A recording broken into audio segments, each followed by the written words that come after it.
समृद्धं धनसम्पदः लक्ष्मीः कौस्तुभपारिजातकसुरा धन्वन्तरिश्चन्द्रमा। नमस्कार, मैं हूं आपके साथ नेहा दुबे। आयुष्मान भव कार्यक्रम में स्वागत है आपका। इस प्रोग्राम में हम आयुर्वेद के जरिए होने वाले इलाज की जानकारी आपको देते हैं, जिससे कि आप घर बैठे ही इस प्राचीन चिकित्सा पद्धति का फायदा उठा सकें। आयुर्वेद में इलाज जड़ी बूटियां, सात्विक आहार और जीवन शैली के बदलाव के जरिए किया जाता है। आयुर्वेद आज स्वस्थ और निरोग जीवन जीने के लिए एक प्रभावशाली मंत्र बनता जा रहा है। जिस तरह एलोपैथी ने लोगों का विश्वास जीता है, आज वही काम आयुर्वेद करके दिखा रहा है। हर असाध्य बीमारी का इलाज आयुर्वेद में है और आज हम दमा या अस्थमा की बात करेंगे और जानेंगे कि आयुर्वेद में इसका क्या इलाज है। अस्थमा फेफड़े से जुड़ी एक सामान्य बीमारी है जिससे सांस लेने में तकलीफ होती है। श्वास नलियों में सूजन से चिपचिपा बलगम इकट्ठा होने, नलियों की पेशियों के सख्त हो जाने के कारण मरीज को सांस लेने में तकलीफ होती है और इसे ही अस्थमा कहते हैं। अस्थमा किसी भी उम्र में, यहाँ तक कि नवजात शिशुओं को भी हो सकता है। इससे किसी भी उम्र के लोग प्रभावित हो सकते हैं। मौसम में बदलाव, धूल, मिट्टी और धुएं की जैसी कुछ विशेष परिस्थितियों में अस्थमा का अटैक का खतरा बढ़ जाता है। इसकी वजह से छाती में जकड़न, खांसी, नाक की घरघराहट और सांस लेने में परेशानी होने लगती है। ये तो थे दमा या अस्थमा से जुड़े प्रमुख तथ्य। आइए अब आपका परिचय हमारे विशेषज्ञ से कराते हैं। आज के हमारे खास मेहमान हैं आयुर्वेद विशेषज्ञ प्रोफेसर पीके प्रजापति। आपका आयुष्मान भव में बहुत स्वागत है। आइए प्रोफेसर पीके प्रजापति का परिचय हम आपको कराते हैं। आप all India institute of Ayurveda में बतौर प्रोफेसर कार्यरत हैं। आपको आयुर्वेद के शिक्षण का 25 साल से ज़्यादा का अनुभव है। आपने BHU समेत देश के तमाम बड़ी संस्थाओं में शिक्षण कार्य किया है। प्रोफेसर पीके प्रजापति को आयुर्वेद दवाइयों के उत्पाद से जुड़ी प्रक्रिया भी देखरेख का एक लंबा अनुभव है। आपने कई तरह के शोध कार्य में उत्कृष्ट कार्य किया है। आपकी उपलब्धियों को देखते हुए आपको कई सम्मानों से नवाजा गया है। तो ये था प्रोफेसर पीके प्रजापति का संक्षिप्त परिचय। अब हम आज का कार्यक्रम शुरू करते हैं। आप भी फोन लाइन के माध्यम से आयुर्वेद से जुड़ी जानकारी हमसे ले सकते हैं। फोन लाइंस खुल चुकी है और सबसे पहला सवाल, दरअसल आज क्योंकि हम अस्थमा और दमा की बात कर रहे हैं, तो सबसे पहला सवाल मेरा प्रजापति जी आपसे है, क्योंकि दमा और ये अस्थमा दरअसल ये क्या होता है, क्या ये बीमारी है? क्योंकि बताया ये भी जाता है कि ये नवजात शिशु से लेकर इसकी कोई उम्र नहीं होती, ये किसी भी उम्र में किसी भी व्यक्ति को लग सकता है। ये नवजात को भी हो सकती है, ये किसी बूढ़े व्यक्ति को भी हो सकती है। सर, ये क्या बीमारी है, हमें तफसील से बताएं।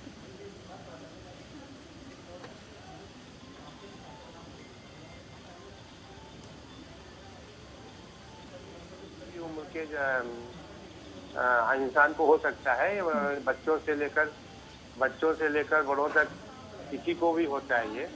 इसमें कोई दिक्कत नहीं होती है। जनरली अब देखा भी जाता है कि अप्रोक्सीमेट 7% रेशियो है हमारे 5 साल से छोटे बच्चों को होता है, लेकिन वो एक्मोडेट कर जाते हैं धीरे धीरे करके। उसमें से बहुत से ऐसे भी होते हैं जो नहीं कर पाते हैं, लेकिन इसमें कोई डरने की बात नहीं है। ये एक फिजियोलॉजिकल फेनोमेना भी है और पैथोलॉजिकल भी है। तो जो फिजियोलॉजिकल होता है उसमें मैक्सिमम टाइम ये होता है कि एलर्जिक डिसऑर्डर्स की वजह से होता है। और एलर्जी इस समय जो हमारे वातावरण में विभिन्न प्रकार के धूल है, हमारे पॉलन ग्रेन्स हैं, जो पराग के कण होते हैं, फूलों के होते हैं, आसपास के जो हमारी इंडस्ट्रीज होती हैं उनके फ्यूम्स होते हैं। अब अक्सर देखा जाता है कि दिवाली के आसपास इस समय के रोगी बढ़ जाते हैं, क्योंकि हमारे यहाँ पटाखे के चलाने का प्रचलन बहुत ज्यादा है। तो वातावरण बहुत इम्पोर्टेंट है इसके लिए। और इसका ये बच्चों पे तो ठीक हो जाता है, कोई प्रॉब्लम नहीं है। आगे के लिए ध्यान में रखने की बातें होती हैं, क्योंकि मैक्सिमम टाइम जो इसको मैं कैटेगराइज किया है उसमें 2-3 तरीके के इसमें अस्थमा मेनली शायद माने जाते हैं। जैसे एलर्जिक अस्थमा है, उसमें तो एलर्जी होती किसी न किसी चीज से, खाने से, पीने से, रहने से, एटमॉस्फेयर से, इवन देन ह्यूमिड एटमॉस्फेयर अगर रूम में है तो उससे भी हो जाता है। तो कभी कभी जो है पेंट के स्मेल से हो जाती है। तो ये एलर्जिक कंडीशंस में आती है। दूसरी ऑक्यूपेशनल, जहां हम काम कर रहे होते हैं, जैसे कार गैरेज में काम कर रहे हैं, कार पेंटिंग में काम कर रहे हैं, या थर्मल पावर हाउस में काम कर रहे हैं, या कहीं पॉल्यूटेड एयर पॉल्यूटेड जो एरिया है उसमें हम काम कर रहे हैं, तो इनकी वजह से बहुत ऑक्यूपेशनल होता है इसमें। तीसरा है जेनेटिक कारण। बहुत सा ये देखा गया है, जो रिसर्चेज आई हैं, कि जेनेटिकली जो मॉडिफिकेशन हो जाता है जीन में, जिसकी वजह से अस्थमा प्रीडोमिनेट करता है, ठीक होता है, ऐसा नहीं है कि नहीं ठीक होता है, और नहीं ठीक होता है तो इसके साथ रहने की आदत हम लोगों को पड़ जाती है, हम लोग इसको ये करके रह लेते हैं, इसमें कोई दिक्कत नहीं है। क्योंकि हम जैसा कि हम जानते हैं कि श्वसन संस्थान की एक बीमारी है, और श्वसन संस्थान में जो ब्रोंकियल ट्री है, स्पेशली उसमें जो इन्फ्लेमेशन होता है उसको हमको ठीक रखना होता है। तो कोई भी फैक्टर ट्रिगर करेगा तो उससे होगा। ठीक है प्रोफेसर पीके प्रजापति जी, आपसे भी आगे हम सवाल पूछते रहेंगे, लेकिन इस बीच हमारे एक दर्शक आपसे सवाल पूछना चाहते हैं। अशोक जी हमारे साथ सीधे जुड़ गए हैं फोन लाइन पर उत्तर प्रदेश से। अशोक जी, बहुत स्वागत है आपका, आप अपना सवाल पूछ सकते हैं। धन्यवाद मैडम जी। हाँ सर, मैं अशोक कुमार जनपद कौशाम्बी से बात कर रहा हूँ। हेलो, नमस्कार। नमस्कार। नमस्कार सर, आपका शुभ नाम जान सकता हूँ मान्यवर? प्रोफेसर प्रदीप कुमार प्रजापति। अच्छा सर, मुझे एक एडवाइस लेना था, क्योंकि आपका ये नंबर टेलीविजन पे आया था विगत कुछ दिनों पहले कानूनी एडवाइस लेने के लिए। माफ कीजिएगा यहाँ पे अशोक जी, क्योंकि यहाँ आपको बता दें कि कानूनी सलाह नहीं, बल्कि अगर आप चाहते हैं अपने स्वास्थ्य के साथ जुड़े हुए कोई भी सवाल जानना, तो आप हमें कॉल कर सकते हैं। और लगातार आपकी टीवी स्क्रीन पर हमारा नंबर फ्लैश हो रहा है। प्रोफेसर पीके प्रजापति जी, क्योंकि हम बात आज अस्थमा दमा की कर रहे हैं, और जाहिर तौर पे ये जो बीमारी है जटिल है, लेकिन ऐसे में सर लोग जानना ये भी चाहते हैं कि इसके लक्षण क्या होते हैं, और शुरुआती स्टेज इसकी क्या होती है, कैसे हमें ये पता चले कि दमा और अस्थमा की ओर हम बढ़ रहे हैं, या फिर हमें इस तरह की दिक्कतें हो रही है, क्या कुछ इसके सिम्टम्स होते हैं? सबसे पहला सिम्टम इसमें सांस फूलना होता है, कि जनरली खांसी आती है पहले। क्योंकि देखिए, ये फिजियोलॉजिकल फैक्टर है कि अगर कुछ भी हमको मेरे शरीर में होगा, तो जो हमारा पर्टिकुलर सिस्टम है, एक फिजियोलॉजी उसमें डेवलप होती है उसके खिलाफ। तो वो वहाँ पे ब्रोंको कंस्ट्रक्शन के होता है, जो श्वसन नली में होता है, उसमें कंस्ट्रक्शन होता है, तो उससे हमको अनइजीनेस होता है, पूरे सीने में टाइटनेस होती है, और हमको खांसी आने लगती है, सूखी खांसी आती है। और जब ये बलगम उससे फंस जाता है आके, और जब बलगम निकल जाता है तो आराम मिल जाती है। ब्रोंकियल अस्थमा और कार्डियक अस्थमा दो तरह की बीमारियां होती है। ब्रोंकियल अस्थमा श्वसन संस्थान से रिलेटेड है, और कार्डियक जो हमारी हृदय से है। तो कार्डियक में और ब्रोंकियल में हमको समझना चाहिए कि जब भी श्वसन संस्थान से रिलेटेड जो भी ब्रोंकियल अस्थमा होगा, उसमें हमको ऑक्सीजन की कमी होती है। तो पेशेंट खांसते खांसते हवा की तरफ भागेगा, बाहर की तरफ निकलेगा, तो उसको फ्रेश एयर मिल जाए, जिससे उसको ठीक हो जाए। कार्डियक अस्थमा में क्या होता है कि उसमें वो थोड़ा भी चलेगा तो उसको जो अस्थमा प्रेसिपिटेट होता है। तो अस्थमा एग्जर्शन जो होता है वो कार्डियक होता है, और इसमें हमें ध्यान रखना है कि स्टार्टिंग खांसी से ही होती है, और बिल्कुल सूखी खांसी आती है शुरू में, और इतनी ज्यादा आती है कि उसको बियर करना बड़ा मुश्किल हो जाता है, कभी कभी तो ब्लीडिंग तक हो जाती है। तो इसलिए खांसी जैसे ही आए हमको, तो उसको हमको इग्नोर नहीं करना चाहिए, तुरंत हमको किसी न किसी चिकित्सक के पास जाके उसको दिखाना चाहिए और प्रॉपर उसका इलाज करना चाहिए। बिल्कुल। अगर इस तरह के सिम्टम्स है, इस तरह के लक्षण हैं, तो जाहिर तौर पर आपको डॉक्टर से परामर्श करना चाहिए। इस बीच हमारे साथ एक और दर्शक फोन लाइन पर जुड़ गए हैं, अंजलि जी हमारे साथ दिल्ली से। अंजलि जी, बहुत स्वागत है आपका, आप अपना सवाल पूछ सकती हैं।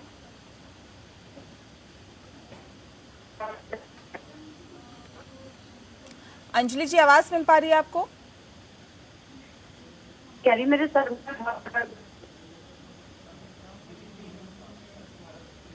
अंजलि जी, आपसे अनुरोध करेंगे कि आप नेटवर्क क्षेत्र में रहें और फिर हमें कॉल करें, क्योंकि टीवी स्क्रीन पर लगातार हमारा नंबर फ्लैश हो रहा है। अगर आप भी चाहते हैं इस विषय से जुड़ा अपना कोई सवाल पूछना या अपने स्वास्थ्य के बारे में पूछना, तो आप हमें कॉल कर सकते हैं और इस सवाल का जवाब दे सकते हैं जो भी आप पूछना चाहते हैं। एक सवाल यहाँ पर प्रोफेसर पीके प्रजापति जी ये भी है, क्योंकि जो रोगी है, जो दमा या अस्थमा से पीड़ित है, जाहिर तौर पे वो ये भी जानना चाहते हैं कि क्या इस बीमारी से, अगर वो बीमारी से पीड़ित हैं, तो क्या इससे छुटकारा पूर्णतः मिल सकता है? ऐसे भी केसेस सामने आते हैं जब पूरी तरह से दमा और अस्थमा के पेशेंट्स ठीक हो जाते हैं। ठीक से अगर इलाज किया जाए तो कम्प्लीटली ठीक हो जाता है। इसका एग्जाम्पल हम खुद भी हैं। हमको 2004 में अस्थमा हुआ था और 2008 तक हमको रहा। उसके बाद हम ठीक होके पूरी तरह 100% ठीक है इस समय। पिछले 10 सालों से कोई दवाइयाँ हमने नहीं ली है। उसमें हमको ये ध्यान रखना पड़ेगा कि लाइफ स्टाइल मॉडिफिकेशन हमको करना पड़ेगा। जैसे हम अपने को चाहे जाड़ा हो, चाहे गर्मी हो, चाहे बरसात हो, हम केवल गर्म पानी ही पीते हैं। और एक सबसे आयुर्वेद का एक सबसे कारण जो हम आयुर्वेद में इसी चीज का मानते हैं, बात कफक ज्यादा है हमारी। तो अगर हमारा खाना खाया और हमने ठीक से डाइजेस्ट नहीं कर पाया और तो इसकी वजह से वो प्रेसिपिटेट होता है। तो इसमें कुछ कारण हमारे जो फिजिकल फैक्टर्स भी इन्वॉल्व होते हैं। जितने भी अस्थमा के पेशेंट होते हैं उनको नींद पूरी ठीक से नहीं आती है, उनको कॉन्स्टिपेशन रहता है और इनकी वजह से ही सोच के उनको प्रेसिपिटेट हो जाता है कई बार। तो इसलिए जो इसमें खान पान है, रहन सहन है, इसको हमें ध्यान में रखना पड़ेगा। तो जैसे कि है इसमें दही है, बैगन है, चना है, उड़द है, जो भारी अन्न है हमारे पास, गुरु आहार जो, उसका सेवन कम से कम करें और करें कभी तो फिर बहुत थोड़ी मात्रा में करें। और उसके साथ में ये है, खाना खाने के बाद अगर जो पेशेंट ठीक होना चाहते हैं, मेरा अपना पर्सनल अनुभव है कि जो भी पेशेंट ठीक होना चाहते हैं वो गर्म पानी पीना ठीक करें। केवल एक गर्म पानी का मतलब गर्म, जो तेज गर्म हो पानी। जैसे हम लोग चाय पीते हैं गरम, उस तरह से गर्म पानी पी के अगर करेंगे तो इनको जो सिकाई हो जाती है हमारे बक्कल कैविटी की भी, तो उससे बहुत आराम मिलता है। और हमने देखा कि अभी भी हम कभी जब भारी खाना खा लेते हैं, ज्यादा खाना खा लेते हैं, तो हमको अनइजीनेस होने लगती है। तो इसमें जितना खाएं वो हम पचाएं। इसका एक फंडा जैसे डायबिटीज का है, अस्थमा का है, इसमें उतना ही खाना चाहिए जितना हम पचा सकें। और पचाने के लिए इम्पोर्टेंट है तो थोड़ा सा भूखे रखें अपने आप को, तो हमें लगता है कि बिल्कुल आप ठीक कर सकते हैं। बिल्कुल। और हाँ, जितना खाए उतना पचाएं और साथ ही साथ गरिष्ठ भोजन जो है उससे कहीं ना कहीं बचना चाहिए। इस वक्त हमारे साथ एक और दर्शक गिरीश जी हमारे साथ वाराणसी से फोन लाइन पर जुड़ गए हैं। गिरीश जी, बहुत स्वागत है आपका। सर, आप अपना सवाल पूछ सकते हैं। हाँ, पूछ सकता है जी। जी क्या है आपका सवाल, आप पूछिए सर।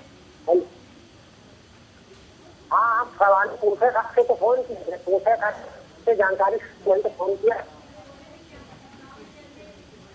दिनेश जी, आपसे हम अनुरोध करेंगे कि कृपया आप नेटवर्क क्षेत्र में रहकर हमें कॉल करें, क्योंकि आपकी आवाज हम तक ठीक से नहीं पहुंच पा रही है। चलिए, आप तो तमाम दर्शकों से एक बार फिर से हम यहाँ पर अनुरोध करते हैं कि जब भी आप हमें कॉल करते हैं तो कृपया नेटवर्क क्षेत्र में रहें ताकि बेहतर संवाद आपके साथ हो सके। और आप जिन सवालों का जवाब डॉक्टर साहब से पूछना चाहते हैं, आप उन सवालों का जवाब भी प्रोफेसर साहब से पूछ सकते हैं और अपनी सेहत से जुड़ी हुई तमाम जानकारियाँ आप ले सकते हैं। क्योंकि ये जो अस्थमा है और दमा है, जाहिर तौर पे ये ऐसी बीमारियां हैं जो अगर ठीक से इलाज नहीं होता है तो ताउम्र आपको इन सब समस्याओं से दो चार होना पड़ता है। प्रोफेसर पीके प्रजापति जी, क्योंकि ये तो आपने बताया कि अगर आप इससे पीड़ित हो जाएं तो आप किस तरह से इससे कहीं ना कहीं पार पा सकते हैं, और क्योंकि आपको परहेज के साथ साथ दवाइयों का भी सेवन करना होगा और उससे आप कहीं ना कहीं इस बीमारी से छुटकारा पा सकते हैं। लेकिन सर, ऐसा क्या करें कि ये बीमारी हमसे कोसों दूर रहे? उसके लिए हम क्या कुछ उपाय करें, ये भी हमारे दर्शकों को बताएं। आसपास साफ सफाई रहे, एटमॉस्फेयर अच्छा रहे। जैसा कि अभी हम सब लोग देख रहे हैं कि जो कोरोना काल है, इसमें पर्सनल हाइजीन बहुत इम्पोर्टेंट है। उसी तरीके से अस्थमा के रोगियों के लिए भी पर्सनल हाइजीन बहुत इम्पोर्टेंट हो जाती है। वो साफ सफाई रखें और जिन चीजों से उनको एलर्जी, देखिए इसमें एलर्जी का वैसे टेस्ट होता है। एलर्जी टेस्ट करा के भी आप पता कर सकते हैं किन किन चीजों से एलर्जी है हमको, उनको हम अवॉइड कर सकते हैं। अदरवाइज इसमें पेशेंट जो रोगी होता है उसको खुद को पता चल जाता है कि हमको इन चीजों से नुकसान होता है। वो तो उन चीजों से वो दूर रहे, उस तक एटमॉस्फेयर से दूर रहे, तो 100% है कि उसको आराम मिलेगा उसमें। और बहुत से पेशेंट ठीक हो चुके हैं। हम आपको एग्जाम्पल बताते हैं कि 2006 से हम इस डिजीज के साथ जुड़े हुए हैं और आयुर्वेद की कई सारी दवाइयों का प्रयोग भी हमने किया है इसमें। तो इसमें हमने पाया बाद में कि इसमें 2 तरह के जो है, जैसे आयुर्वेद में भी ट्रीटमेंट हम लोग करते हैं, तो उसमें कुछ डिजीज, जैसे मेरे यहाँ सीरिस एक प्लांट है, वो विषग्न कहा गया, एंटी एलर्जिक कहा गया, और जितना हमने जो उसका प्रयोग किया है, जितने भी एलर्जिक डिसऑर्डर्स हैं उसमें हमने जब उसका प्रयोग किया, जैसे सिरसा रिस्ट है, सिरसा अवले है, इसका जब प्रयोग किया तो हमें बहुत अच्छे रिजल्ट मिले। इसी तरीके से हमारे यहाँ कुछ ड्रग्स बताई गई, जैसे व्याघ्री हरित की है, चित्रक हरित की है, कंटकारी अवले है, वासा अवले है, ये सब जो नॉन एलर्जिक कंडीशंस हैं उनमें इन ड्रग्स का बहुत अच्छा रिजल्ट आता है। मैक्सिमम टाइम हमें हरित के प्रयोग इसमें मिलते हैं, क्योंकि आप देखें हमने बताया ना, एक कॉन्स्टिपेशन एक सिम्टम मिलता है इसमें, और जिनको कॉन्स्टिपेशन होता है ना उनको बड़ी बेचैनी होती है। अगर ठीक से सुबह सुबह मलत्याग ना हो तो आदमी बहुत देर तक परेशान रहता है। तो हरित की एक इसमें बहुत अच्छा काम करता है, जो प्रॉपर कॉन्स्टिपेशन को रिलीव करता है, तो पेशेंट अपने आप रिलीव हो जाता है। मतलब ये है कि एयर फ्लो उसका ठीक हो जाता है, जिसकी वजह से उसको बहुत आराम मिलता है। तो इसीलिए, और साथ ही साथ कंडीशन कैसी है पेशेंट की, उस पर भी बहुत कुछ डिपेंड करता है। हमारे यहाँ वमन और विरेचन 2 प्रक्रियाएं इसमें बताई गई हैं। प्रॉपरली अगर उनका हम ठीक से पालन करें तो हमें नहीं लगता है कि बहुत सारे ऐसे पेशेंट देखे जिनमें 100%, क्योंकि फॉलोअप हमने लिया, फोन नंबर से देखा कि आए नहीं, आप बहुत दिन हो गए कि सर हम ठीक हो गए, हमको कोई प्रॉब्लम नहीं है, इसलिए हम नहीं आए हैं। तो ये कंडीशन आती है हमारे साथ। तो अगर हम ठीक से करें, हमारे आयुर्वेद में सिद्धांत भी बताया है कि देखिए वसंत ऋतु, इसमें जो आने वाला सीजन है हमारा सितंबर, अक्टूबर, नवंबर, इसमें इसका ज्यादा प्रेसिपिटेशन होता है, क्योंकि एटमॉस्फेयर ठंडा होता है, फॉग होती है, और उसी में फूल के पराग के कण जो निकलने लगते हैं वसंत ऋतु में। तो हमारे यहाँ वसंत ऋतु में कहा गया है कि नित्य विरेचन कराना चाहिए हर एक को, प्रत्येक व्यक्ति को अपने आप वमन और विरेचन हर साल में एक बार करना ही चाहिए। वमन से ये होता है कि जो ऊपर के पेट के ऊपर की जितनी भी व्याधियां हैं उसमें जो कफ जमा हो जाता है उसको निकालने का काम करता है, और पेट के नीचे की बीमारियों के लिए जितना भी है वो विरेचन काम करता है। तो वमन और विरेचन 2 हमारे यहाँ क्रियाएं बताई गई हैं, जिनका हमने खुद भी प्रयोग करके देखा है और बहुत अच्छा है।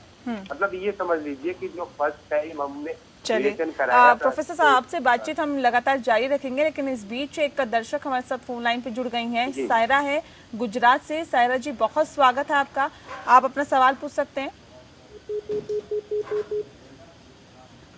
लगता है कि फोन कट हो गया है।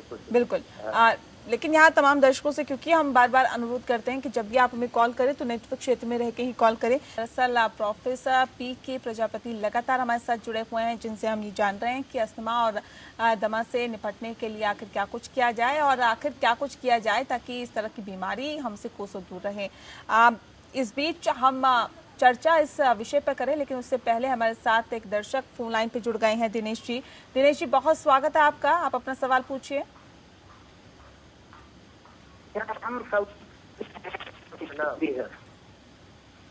जी,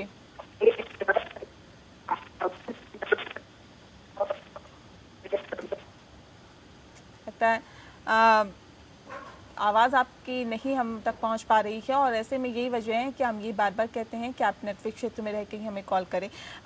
बात हम क्योंकि दमा और अस्थमा की कर रहे हैं, जाहिर तौर पे ये बीमारी एक ऐसी बीमारी है जिससे कि हर कोई, अगर जिसको भी ये बीमारी है वो इससे निपटने की कोशिश करता है या फिर इससे पार पाने की कोशिश करता है।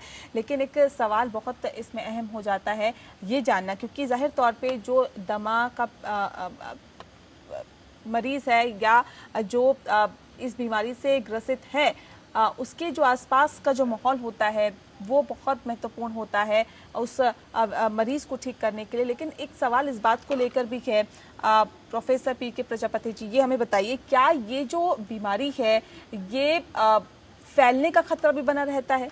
आपने कहा कि खांसी होती है, क्या खांसी से बीमारी एक से दूसरे व्यक्ति में जा सकती है, और अगर ऐसा है तो किस तरह के एहतियात बरतने चाहिए? नहीं, ये इस तरह की बीमारी नहीं है, क्योंकि ये कोई इन्फेक्शन नहीं है, कोई वायरल इन्फेक्शन नहीं है, कोई बैक्टीरियल इन्फेक्शन नहीं है। सेकेंडरी इन्फेक्शन हो सकते हैं अगर परसिस्ट रहता है तो हमें ध्यान रखना है, अदरवाइज ऐसा कोई दिक्कत नहीं है, इससे डरने की बात नहीं है। जो भी पेशेंट होते हैं उनका प्रॉपर केयर कोई भी घर वाला करे, उनको कोई प्रॉब्लम नहीं होती है। कुछ फैक्टर्स और हैं जो हम इसमें जोड़ना चाहते हैं, आजकल के परिप्रेक्ष्य में, क्योंकि हार्मोनल चेंजेस बहुत हो रहे हैं हमारे यहाँ, चाहे मेल हो चाहे फीमेल हो। स्पेशली वुमेन्स जब मेनोपॉज की कंडीशन में होती हैं, जिनके अब इस समय देखिए थायराइड के केसेस बहुत ज्यादा आ रहे हैं, तो जो थायराइड के केसेस आ रहे हैं हार्मोनल चेंजेस की वजह से भी ब्रोंकियल अस्थमा प्रेसिपिटेट हो रहा है।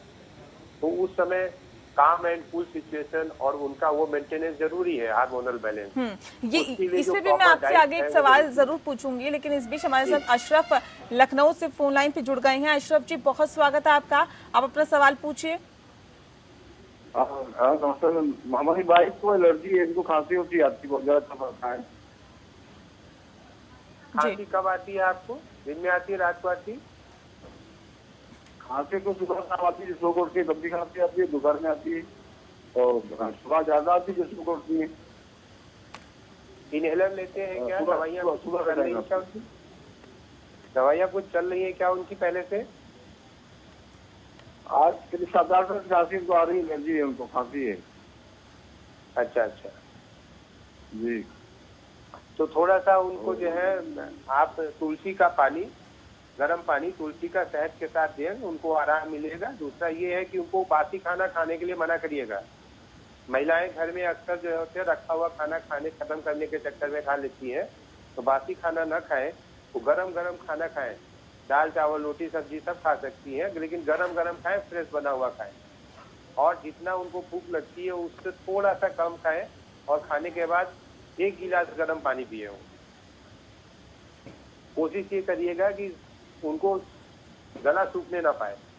तो गला सूखने नहीं पाए तो उसके लिए या तो सोंठ और आप जो है उनको शहद दे सकते हैं, या फिर बनी बनाई दवाई लेना चाहते हैं तो आप व्याघ्री हरित की अवले या अगस्त हरित की अवले उनको 1-1 चम्मच सुबह दोपहर शाम 3 बार गर्म पानी से दे सकते हैं, केवल खांसी है तो। जी चलिए, अगर आप ऐसा करेंगे तो जाहिर तौर पे हम उम्मीद करते हैं कि आप इस बीमारी से छुटकारा पा पाएंगे और आपकी खांसी ठीक हो जाएगी। लेकिन एक सवाल यहाँ पर प्रोफेसर पीके प्रजापति जी आपसे है, क्योंकि अभी आप कह रहे थे थायराइड में हार्मोनल चेंजेस होते हैं, उसमें बदलाव देखने के लिए मिलता है, लेकिन सर वहाँ पे भी जो सिम्टम्स होते हैं वो कुछ इसी तरह के होते हैं, थकावट होती है, सांस फूलने की दिक्कत होती है थायराइड में भी। तो ये कैसे तय हो कि ये थायराइड की दिक्कत है या फिर ये अस्थमा की प्रॉब्लम है? ये कैसे हम अंतर पैदा करें इसके अंदर? देखिए, थायराइड का अगर होता है तो उसका ब्लड टेस्ट कराना पड़ेगा हमको, और उसका एस्टिमेशन होता है, उसका ट्रीटमेंट हमको थायराइड का भी प्रॉपर ट्रीटमेंट सिर्फ इतना रिप्लेसमेंट रहती है उसका। तो जब हम उसकी टेबलेट देते हैं तो उनको तुरंत आराम मिल जाता है। तो थायराइड वाले पेशेंट में अक्सर होता है ऐसा। ये मेरे घर की बात है, इसलिए हमें याद आ गया, हमने बताया आपको। मेरे पापा जी को थायराइड की प्रॉब्लम हुई और हम उनको ब्रोंकियल अस्थमा का ट्रीटमेंट करते रहे जी, इनहेलर देते रहे, जब भी जरूरत पड़ती थी। लेकिन जब हमको पता चला थायराइड, ऐसे ही एक्सीडेंटली टेस्ट हुआ उनका, और उन्होंने जब से थायराक्सिन खानी शुरू की तो उनका ये ब्रोंकियल अस्थमा खत्म हो गया। तो इसलिए जरूरी है कि समय समय पर हम टेस्ट कराते रहे और देखें क्या कम है क्या ज्यादा है। बिल्कुल। चलिए, इस बीच हमारे साथ एक और दर्शक फोन लाइन पे जुड़ गई हैं, पिंकी हैं, दिल्ली से हमारे साथ फोन लाइन पर हैं। पिंकी जी, बहुत स्वागत है आपका, आप अपना सवाल पूछिए।